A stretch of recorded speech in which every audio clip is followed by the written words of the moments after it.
Hey guys, Jake and Sarah Salyer here, Hearth Homes Realty, Hearth Custom Homes, another episode of At Our Kitchen Table. Today we want to talk about, we gave you a market update a week, two ago on just what's going on. It's still a seller's market. A lot of what we are encountering right now is awesome. It's a great time to sell. It's not a good time to buy. What do we do? So right now we are coaching all of our clients to capitalize on this market, absolutely. Where last year we'll say you had $10,000 of equity, this year you've got 20 or double that. 20, now you got 40, whatever. It's an awesome time to take that because historically we are due for a crash or a market correction. It's about every 10 years. We saw the last one, 2008, 2010. It was 2008, it really hit us in 2010 because Oklahoma. It's just always behind the times. Well, economically, right? We're never going to take the market crash that California is going to take. Right. And so all that being said, we can't necessarily predict when it's going to be, hopefully for everyone's sake, not terrible. Not this year, obviously not this year, it won't be next year, but we are due for some sort of correction. So with all that being said, it's a seller's market. Now's a great time to sell. Where do you go? We are telling everybody, hey, if you've thought about it, let's do it. But in the meantime, a lot of people don't want to live in an apartment or don't want to. Well, the biggest factor is, okay, are you planning on purchasing an existing or are you wanting to build? And either way, you're going to have some lag time from when you close on your sale to where you can move into your new construction, or the market is still selling like crazy. The days of back-to-back and closings, meaning you sell and then you purchase the same day, that's not happening. So there's at least 2-3 week leeway. Or if you want to pause and say, I don't want to just take all the equity that I just made out of my home and dump it into, let's say, potentially an overpriced home. Or not even dump it, like it's almost a wash, right? Where now you're making that money, but the height is so high, you're not really gaining much ground. Right, and to take a quick pause, a lot of people never realize, and this hit me probably last year, when we say back to back, people are like, well, what are we gonna do? Well, in this market, what we're gonna do is we're gonna find the house that you love, and we're probably going to tell you to put an offer on it. The days of contingencies are gone. Yeah. But because we know your lower priced house, because we're just assuming that you're stepping into a higher priced house, we know your lower priced house, we'll say your $200,000 house, it's going to sell tomorrow. So we're going to coach you, hey, let's do a non-contingency, barring we don't see anything that's outlandish or crazy in inspections, no structural issues or anything like that.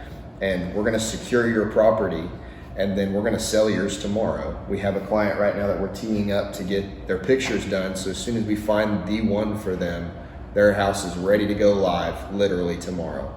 And then we can back-to-back your closing. And people never really realize that. So what we mean is we're going to have everything in a U-Haul or a pod or whatever. For that morning, you're gonna roll out, give your house the final last wipe downs, cleanups, and go to closing at 11. We're gonna close your sale at 11 o'clock, and then at 1 o'clock, we're gonna close your purchase. So your proceeds would go right from your sale to your purchase at 1. And a lot of people never really knew that. Like, well, what are we going to do in the meantime? Well, right now, if you don't want to jump into this crazy market and you want things to simmer down, we are telling you to capitalize on your equity. Go ahead and take your equity, but where do you go? Which is an apartment or rent house.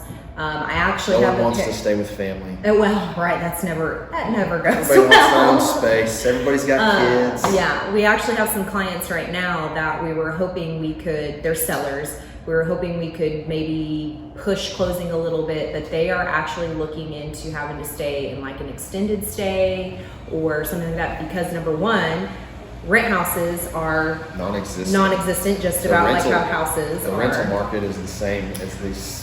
Apartments are plumb full, so there's not a lot of availability there. I suggested, here's one thing that I will say a lot of people don't realize in our Tulsa, even Broken Arrow area, Airbnbs are a great option for that short term. We actually did that for 2 weeks in between selling our previous home while we were wrapping up our new construction to move into.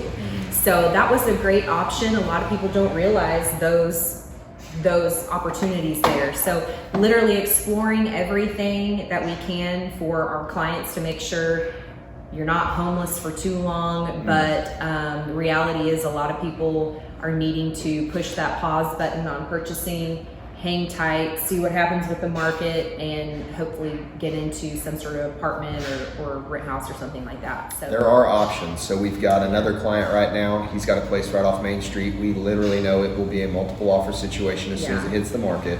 So he's taken his time to get ready. He's finally secured an apartment. It took a little bit of time. Of course, it's not ideal, but he would be a candidate that he's got 2 kids, needing more space. And so now that we've got his apartment secured, we can go live on the market, and again, multiple offers. But that's kind of what we're telling everybody. As far as new construction goes, it's the same thing. When we are building for you, or say we're not your builder, that's fine. We're, for lack of a better term, we're like roofers. Dime a dozen, they're everywhere. So go find your good fit builder, somebody that you mesh well with. We've done videos on that, right? You're gonna be in that person's life for 6 to 8 months. But when you are building, make sure that you're comfortable where you are living. We've had a lot of clients that wanted to do the RV thing and be on, they're living on site, so they're seeing the process. They're not comfortable, they're itchy to get in their house. It's not fun. Whether you're building or we're selling your house, go find a place. If you're not apartment people, take your time before we hit the market, or if we're not your agent, before your agent hits the market with your house, take the time to secure a place that you're going to be happy in for whatever your game plan is, whatever you want to do with your proceeds, whether you want to roll it into your next house or you just want to sit tight and see what the market's going to do. Find you a house that you're going to be happy with your family in for 6 to 12 to potentially more months, in case we don't see a downturn in the market, which we talked about in our last video. We don't know if we are going to or not. Can't project that yet. Yeah, so it's going strong. Things are good. If you want to sell, we'd love to talk to you. If you've got questions, please reach out. If we aren't your agent and you've got questions, please reach out. If we aren't your builder and you have questions, please, we are here for you. We always want to be an open, friendly resource to answer any questions that we can. So thank you guys so much for watching. Please like, comment, subscribe. Questions. Call, text us anytime. Yeah, the whole deal. Another episode at our kitchen table. Thanks a lot, guys. Have a great day.